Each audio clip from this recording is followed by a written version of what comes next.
Hello, ഇന്ന് ഞാൻ വന്നിരിക്കുന്നത് കണ്ണൂരിലെ സ്വാദിഷ്ടമായ ബിണ്ടിയ തയ്യാറാക്കാൻ വേണ്ടിയാണ്.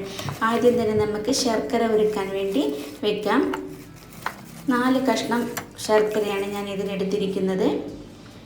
ഇത് ഉരുക്കി വരുമ്പോഴേക്കും നമുക്ക് ഇതിന് വേണ്ട ചെറുപയർ പരിപ്പ് ഒന്ന് വറുത്തെടുക്കാം. നിറമൊന്നും മാറി വരണ്ട, ഒന്ന് വറുത്തെടുത്താൽ മതി.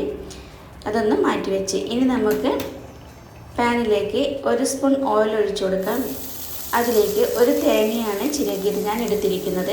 അത് നന്നായിട്ടൊന്ന് വറുത്തെടുക്കാം. തേങ്ങയുടെ വെള്ളമൊക്കെ ഒന്ന് മാറി വരുന്നത് വരെയാണ് ഇതൊന്ന് വറുത്തെടുക്കുന്നത്.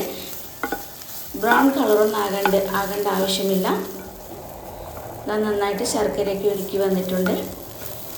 തേങ്ങയിലെ വെള്ളമൊക്കെ മാറി വന്നിട്ടുണ്ട്. ഇനി നമ്മൾ ഉരുക്കി വെച്ച ശർക്കര നമുക്ക് ഇതിലേക്ക് ഒഴിച്ചു കൊടുക്കാം.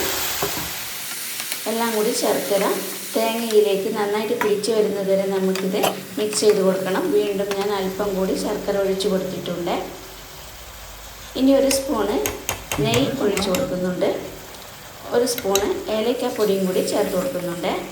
എല്ലാം കൂടി നന്നായിട്ട് മിക്സ് ചെയ്യാം.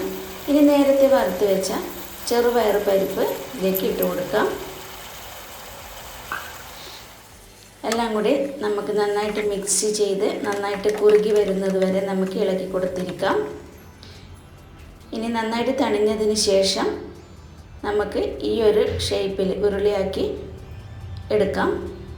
നല്ല സ്വാദിഷ്ടമായ ബിണ്ടിയ തയ്യാറായി.